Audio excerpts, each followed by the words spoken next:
This podcast is sponsored by nobody. Hey dudes, welcome to Splat from the Past, the only 80s themed horror sci-fi show where things can get totally radical. Well, today is the first show of spring, April, and I will be talking to Sharyn Hillyer. Sharyn was a gorgeous, beautiful actress who starred on many classic TV shows in the 60s. She was in the classic gangster episode of Star Trek, A Piece of the Action. But she was also on Ozzie and Harriet. She was on Mr. Novak, the Man from U.N.C.L.E, the Monkees, I Dream of Jeannie, Gomer Pyle. I mean, she was on everything. She was also Myra in the Paul Newman and Martin Ritt Western classic HUD.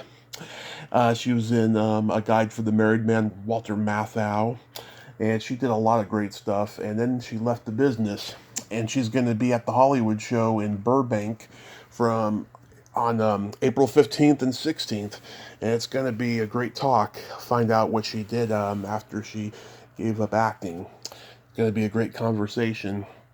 And starting this week, I'm going to be interviewing a lot of my favorite past guests for my upcoming 5th anniversary podcast, which will be released on May 15th, and I am so excited for that.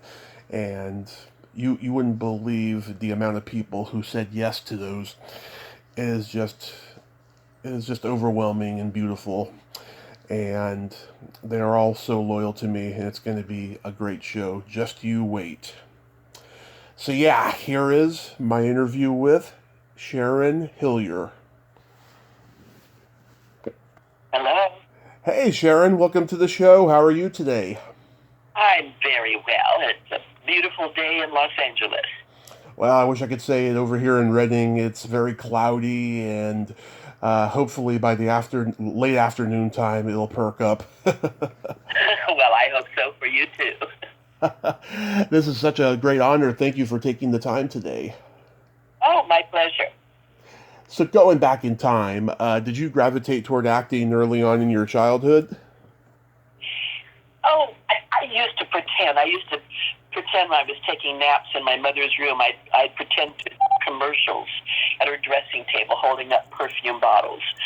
I suppose most little girls think about modeling or acting at some point.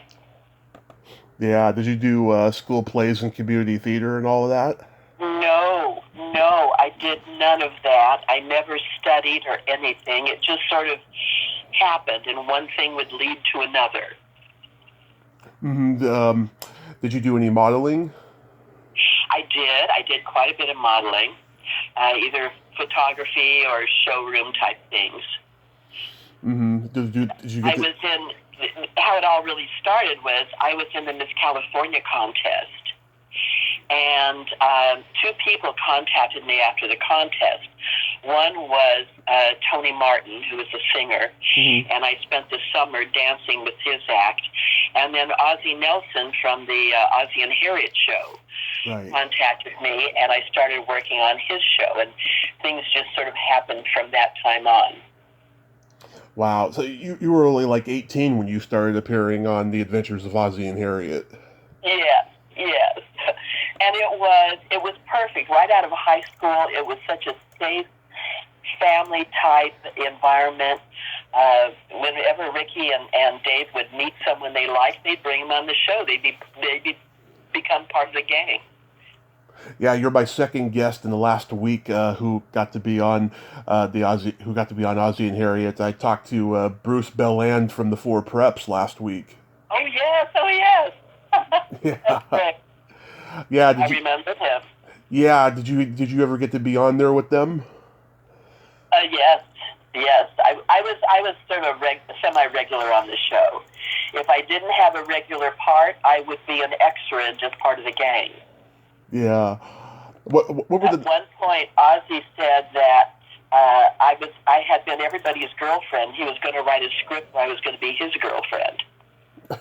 Did he? No. It was just a joke. What were the Nelsons like? were so nice. Dave and Ricky used to have a house up on Mulholland Drive, Mm-hmm. and a bunch of us used to go up there every week when the show was on, and we'd eat and laugh and watch the show, and it was just a very safe, happy environment.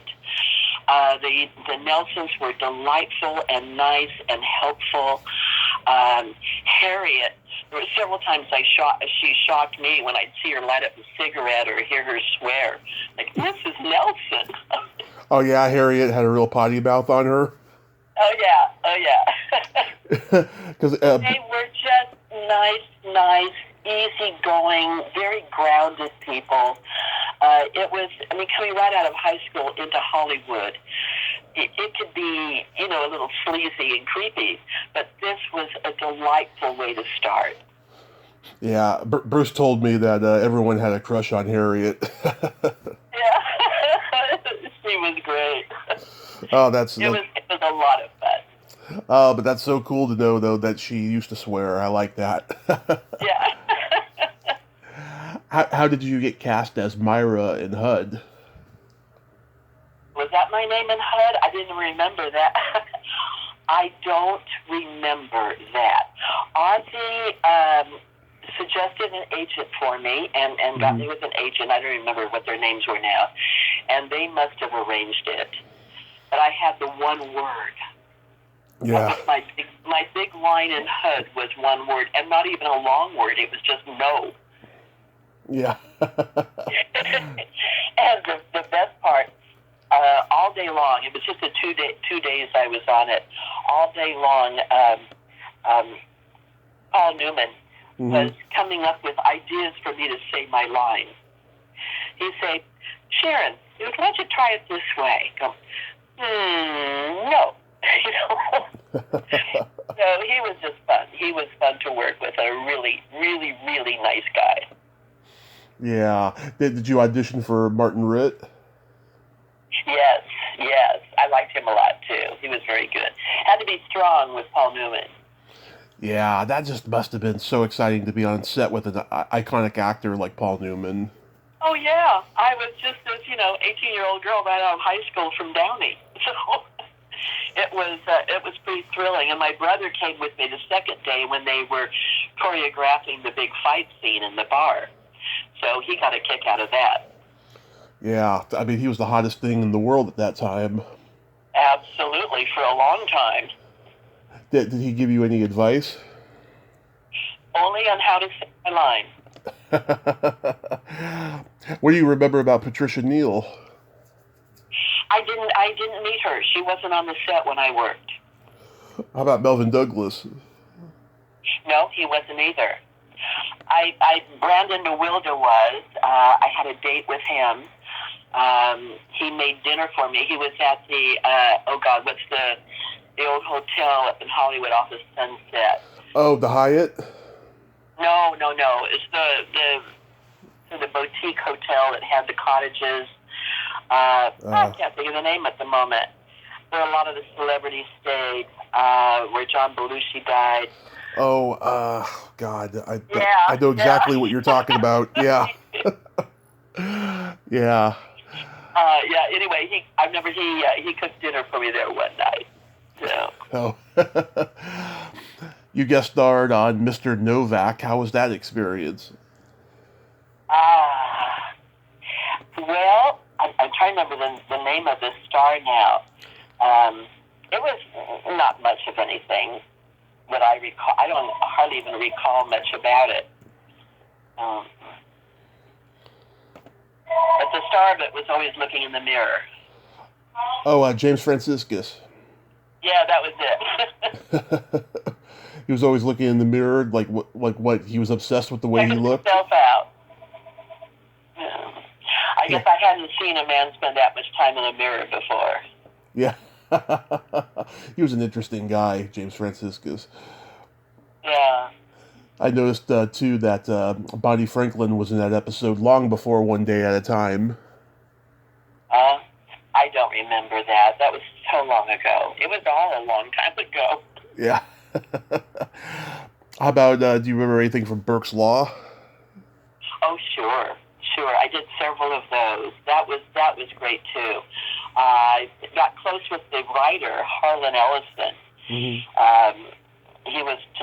We became good friends, and he was just a fun guy, really clever, smart author.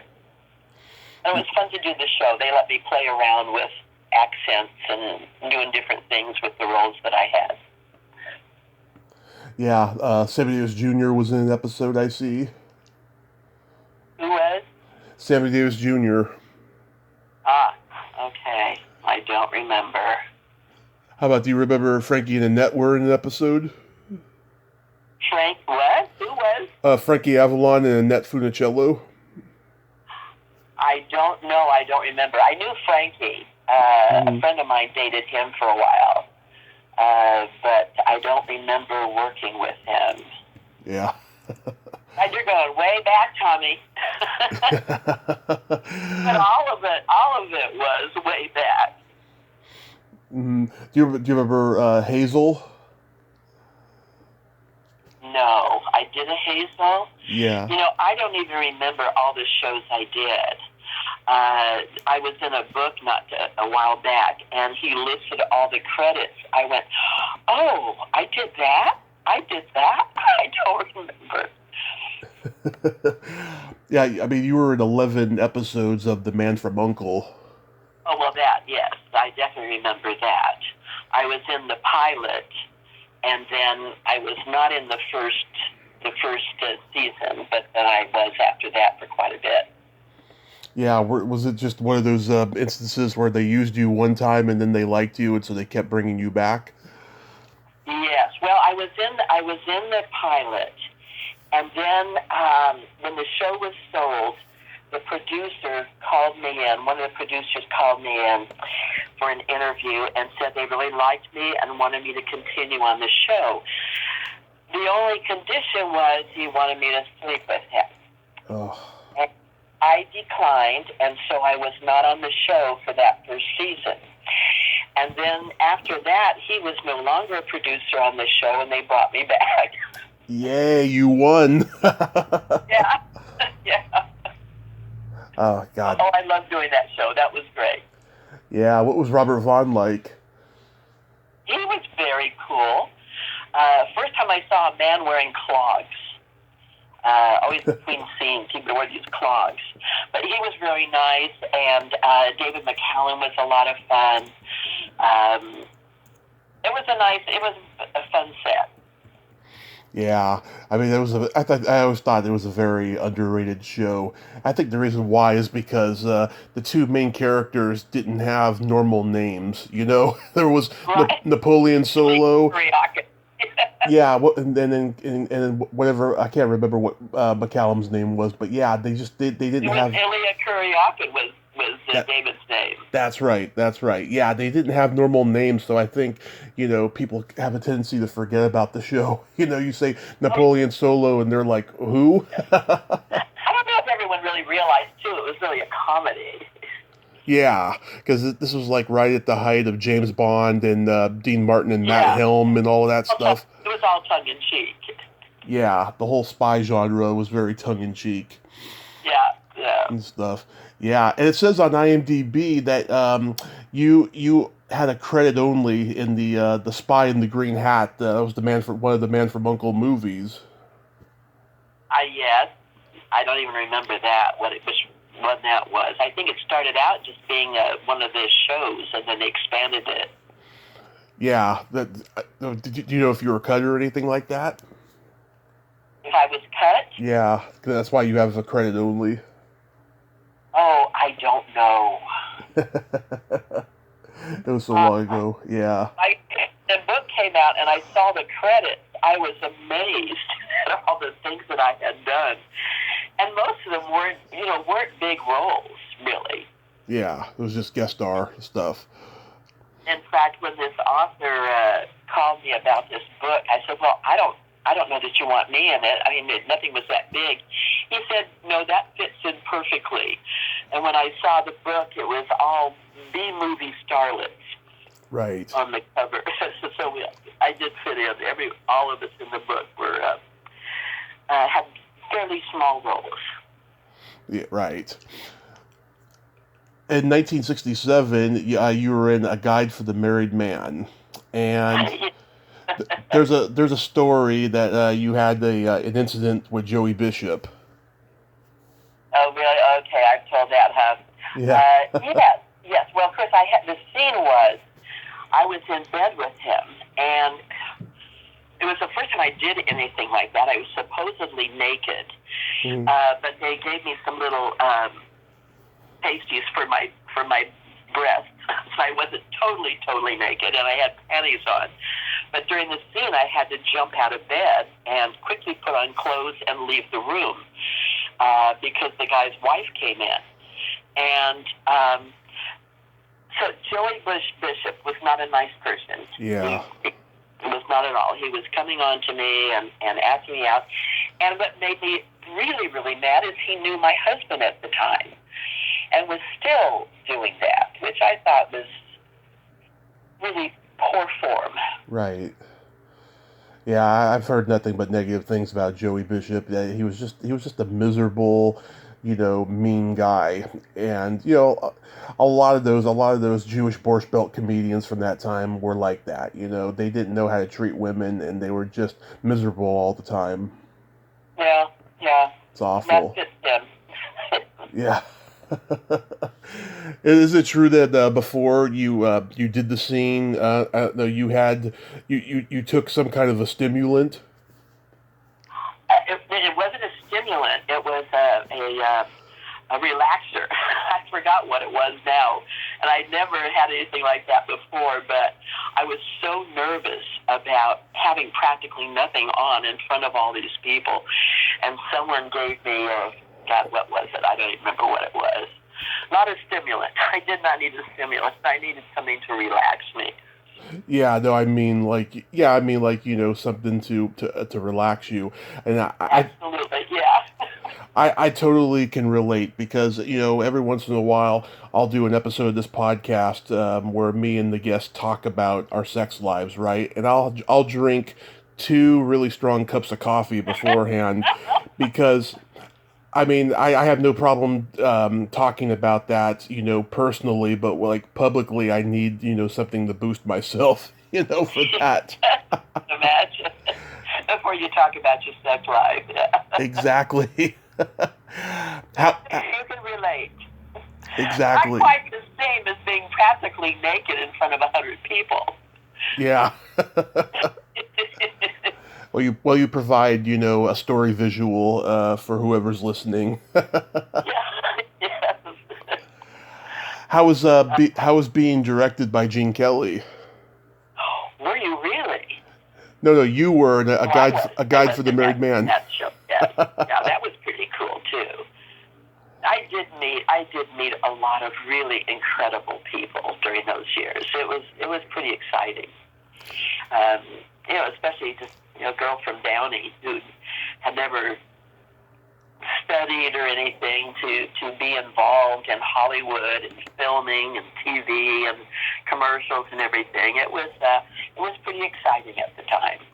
Yeah, you even had Walter Matthau in here and Robert Morse. Wow. Yeah. I didn't work with them. I only worked on that picture. I only worked with Joey Bishop. Yeah, I'm sorry that you had that bad experience, though. Me too. Me too. I am a huge Monkees fan, and you guest starred in the Las Vegas episode. How was that? Yeah. Oh, it was fun and crazy. The director had a terrible time corralling those guys. They were just sort of off the wall most of the time, funny, goofing off. It was a lot of fun, a little frustrating too, trying to get things done, and it was obvious that the director was a little frustrated with them. But they were fun guys, always coming up with something different. Yeah, and you had another Paul Newman connection. Joy Harmon from Cool Hand Luke was in that episode. Mm-hmm. Joy and I worked together several times in a few different things. And I always thought, I'm a brunette, and they were always pairing me with this vivacious blonde which always made me feel just sort of boring. But I guess they wanted the balance or the contrast. Yeah, I'm currently working on getting her on here because she has a bakery out in Los Angeles called Aunt Joy's Cakes, and it's the 55th anniversary of Cool Hand Luke. So hopefully by the end of the year, at least I'll get her. Uh-huh. And if I do, I'll tell her. Had that car washing scene, didn't she? Yes. Yeah, that was great. Yeah. Now we get to the classic Star Trek episode, A Piece of the Action. I did not realize James Kovac directed this one. Uh-huh. Because he was mostly a comedy guy. You know, he did Chico and the Man and stuff like that. Yeah, yeah.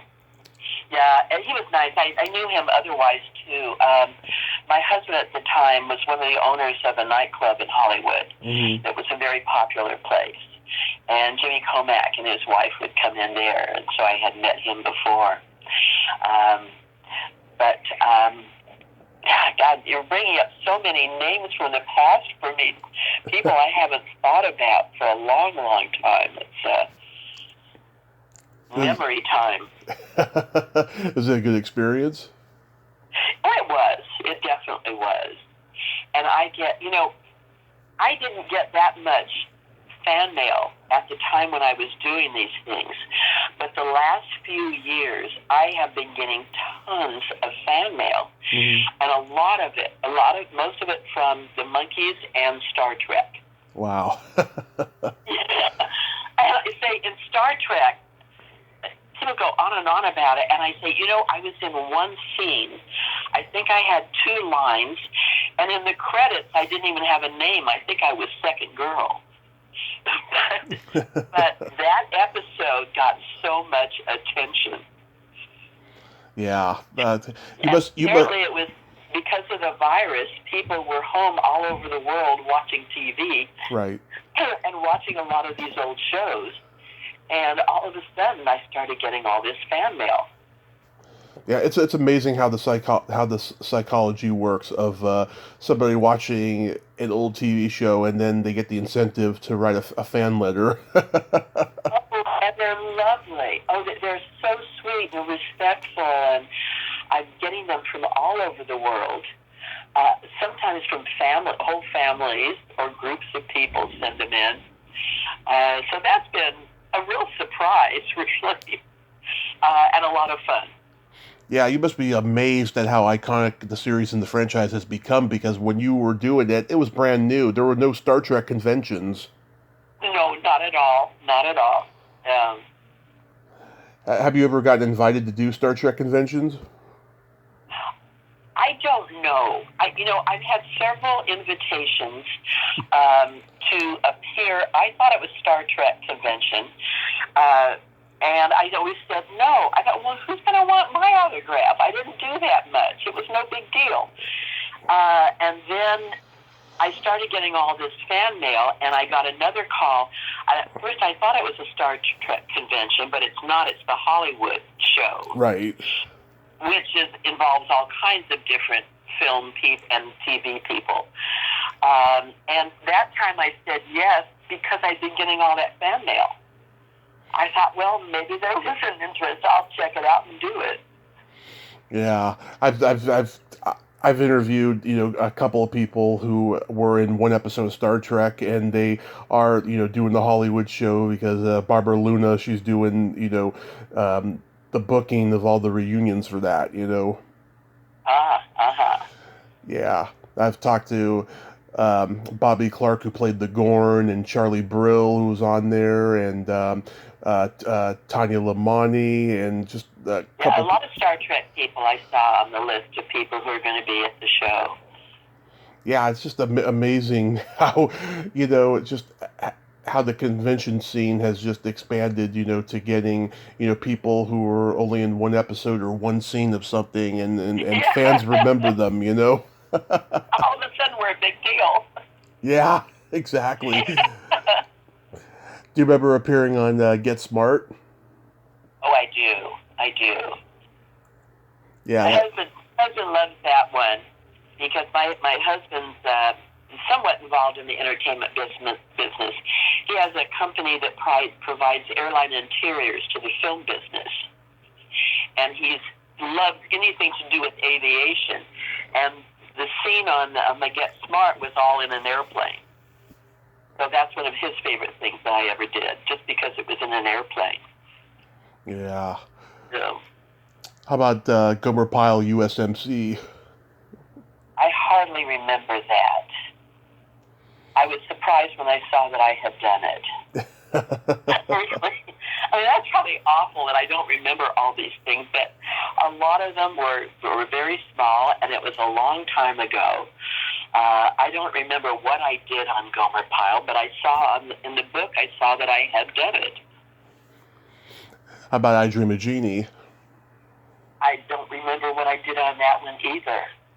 Yeah, you were a bikini girl in that episode. That they had to have let you show your belly button. I saw a picture. Someone with a fan letter sent me one of those pictures to sign. I went, oh my goodness, I don't remember that.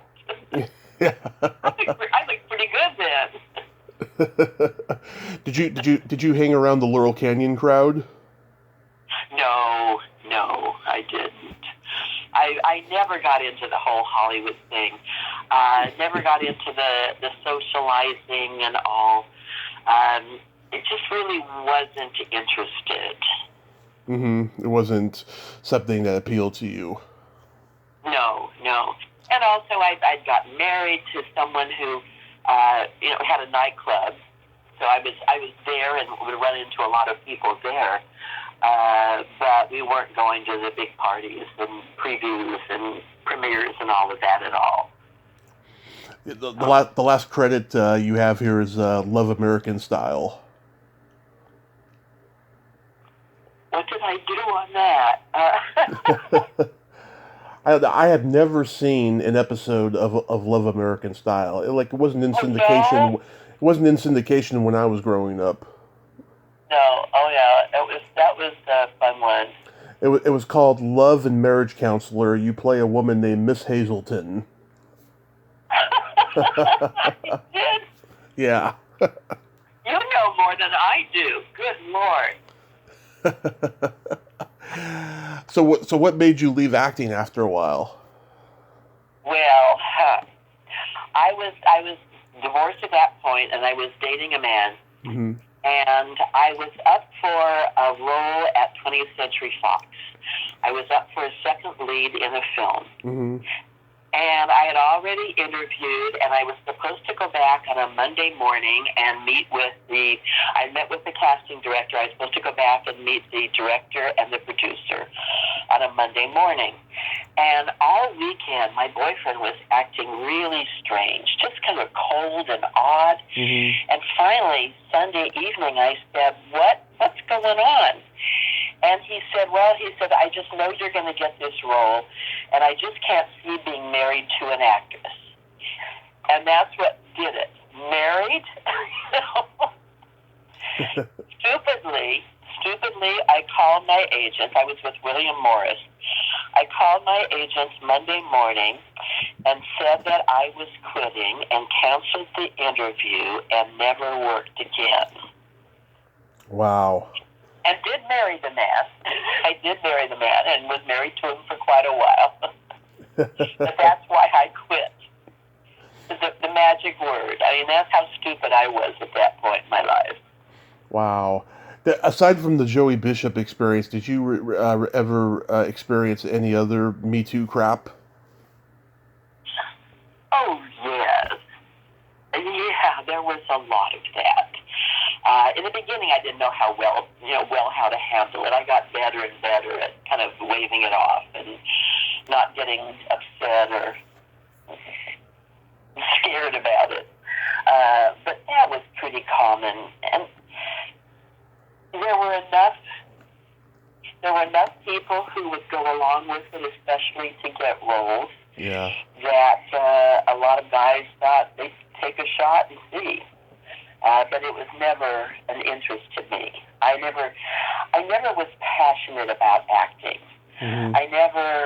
It was never the thing I lived and breathed, and I would do anything to get the role. Right. So it was never anything that interested me or that I would go along with at all. But that was pretty common all the time. Mm-hmm. And then did you go into another field to work in? Well, for a long time I was married and had a child and was involved in PTA and volunteer work. And then eventually I shifted. I went back to school. I had never gone to college because I started acting and modeling right out of high school. Mm-hmm. So I had never gone to college and never thought I was college material. I didn't think I was very smart. And I was in a class, years later, I was in a class where it was a series of workshops, maybe 6 of them, and one of them was about aging. And we were supposed to imagine, in a sort of a hypnotic process, imagine our life in 10 years. And what came into my mind out of nowhere was I was going to be a psychologist. Mm-hmm. I'm going, oh, what? I hadn't been in therapy. I didn't know anyone who'd been in therapy. It was like the strangest idea, but it was so strong that within a couple of weeks I enrolled at Santa Monica College, and about a month and a half later I started school. And it took me 9 years because I only went part-time. I had a husband and a kid. And after 9 years, I got a master's degree and became a marriage family therapist. Wow, that's wonderful. What? That's wonderful. It was. I really enjoyed it and found out that I wasn't stupid. I was smart enough. And practiced. I had offices in Beverly Hills and Encino for many years. And then probably about 6 or 7 years ago, I gave up offices and I shifted from therapy to life coach and started working at home. And I have enjoyed that ever since. Oh, that is so lovely. So lovely. So April 15th and 16th, you'll be attending the Hollywood show. Have you done the show before? I was scheduled to do it, I think it was in January. Mm-hmm. And I bowed out of it because I was going to be going on a blues cruise the end of January, and they were taking great precautions about the virus. And so I started cutting out all close encounters. And at that show, I knew I would be close to people. I'd be posing for pictures. And so for that reason, the cruise, the blues cruise, was more important to me. And because I knew there was a show coming up in April, I bowed out of that one. So I have not done one before. But I have some friends who will be at the show, and so they've told me a little bit about it. And so I'm looking forward to it. I think it'll be fun. Oh, that's great. Yeah, I wish I could be there. I was supposed to go to the one in May of 2020, but the pandemic hit. I was all lined up to go to that. They had the cast of Grease there. I was going to be really happy about that. Yeah, a lot of people I've interviewed and I love are going to be at this one. Everyone from Sharon Baird to Beverly Washburn, Tanya Lamani, Tina Cole, Marley Renfro, Johnny Whitaker, who I'm going to be interviewing soon, and Mimi Gibson, who I talked to a couple weeks ago. Yeah, this is a great lineup of people they got there. Yeah, Eric and Eliza Roberts are good friends of mine. Really? I love Eric and Eliza. Yeah, you do, yeah. Eliza was my daughter-in-law when I was married before. Oh, really? She was married to someone else. Right. Yeah, I had Eliza on here in 2019 to talk about Animal House and stuff. Yeah. And then I met her at a convention a few months later with Eric. My friend Lori Jacobson is friends with them. And it was a lovely meeting. I loved meeting them. And then I asked Eliza to come back on the following summer to talk about some stuff we didn't talk about last time. And she brought Eric with her as a surprise. And I did not know she was going to do that. So I'm asking her questions, and I'm on his IMDb trying to come up with questions really fast. Yeah. because it was awkward, and I was like, I didn't want to come off like a jackass, and Sure. it went fine. It was spontaneous, but it was fun. It was fun. Yeah, yeah. Oh, they're sweethearts. They really are. I'm looking forward to seeing them, and we're going to make some plans to get together to do some fun things too. Yeah, I even got some sex education from Eric. They have a friend who invented a sex toy called the Rocket, and we were having. I didn't hear about that. Oh yeah, it's a toy that prolongs a middle-aged man's performance in the bedroom, and he gave me a lot of he gave me a lot of education on it, and I was like, oh my God, I can't believe Eric Roberts is giving me some sex education. I love it. That's great. Yeah, they're wonderful people. They really are. They really are. Well, I hope you have a great time at the Hollywood show, and if they invite you back in the future, hopefully, I'll get to go to that one. Well, that would be fun to meet you in person. Thank you so much, Sharyn. You have yourself a great day, and please stay safe. I'm planning to do that. I hope you will too. Oh, thank you. You take care. Thank you. Bye-bye. Bye. Well, there you have it. Sharyn Hillyer. Ain't she a sweetheart? What a great lady, huh? Fun lady, too. Yeah, she gave me good stuff that she remembered. She shouldn't, feel bad about the stuff that she didn't remember. It was a long time ago. And I hope all of you go see her at the Hollywood show as she's signing there. And see all the other Star Trek guest stars. Well, until next time, this is Tommy Throwback Kovac saying there's no shame in living in the past because the present sucks. Later, dudes.